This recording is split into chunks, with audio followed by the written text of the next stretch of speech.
What up? It's Jimmy from odds.com. This clip is from our NCAA basketball breakdown starring Maxwell Smart. To see the whole video, hit that link on the bottom of the screen. It's available exclusively on odds.com, and get that cash, get paid in full. And thanks for watching.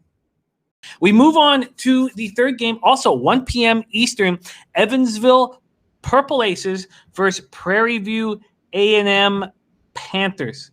Evansville, Prairie View A&M. There's -1s and there's pick'ems for Prairie View A&M. This total at 130.5.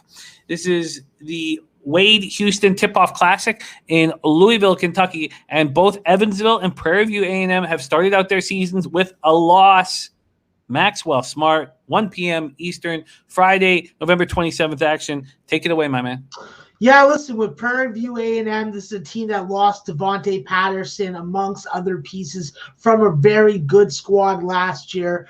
But the fact is, they played well for 30 minutes, and then they turnovers let them down. Their own decision-making, their own ball movement let them down. I think that Fate Williams and Linnell Henry do not combine for 13 turnovers again. I think that they are able to play a full 40 minutes and do not blow a lead like they did against Arkansas Little Rock. They're going to win on the glass. They're going to force turnovers. They're going to limit your own looks at the bucket, and they're gonna be harassing ball handlers. That's what a lot of these teams in the SWAC and Southland do. A lot of them have that in common. Prairie View is not afraid to trap you in the backcourt, press you full court.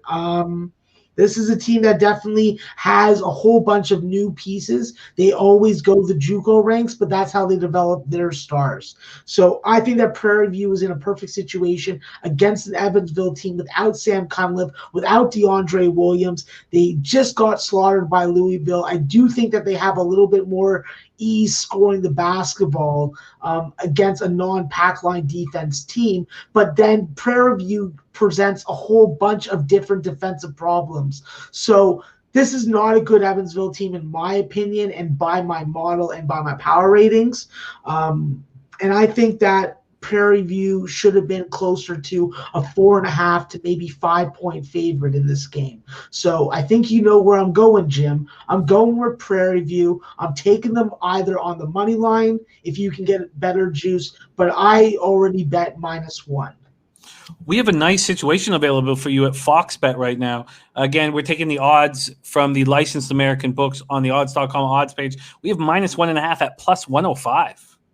That looks pretty good. I'm going to see what then we can give you on the money line, obviously. But Fox Bet -1.5 at +105. There is -1s at -109 available for you. Let's get you the money line options for you here. And, yeah, you could have a money line at -110 at Fox Bet or -1.5 at +105, Max. What would you prefer? Yeah, I'll take the money line at -110. Okay. For me, Jim, as a volume bettor, I have to make sure that I am keeping my juice down, and anything at -110 or better is always good by me.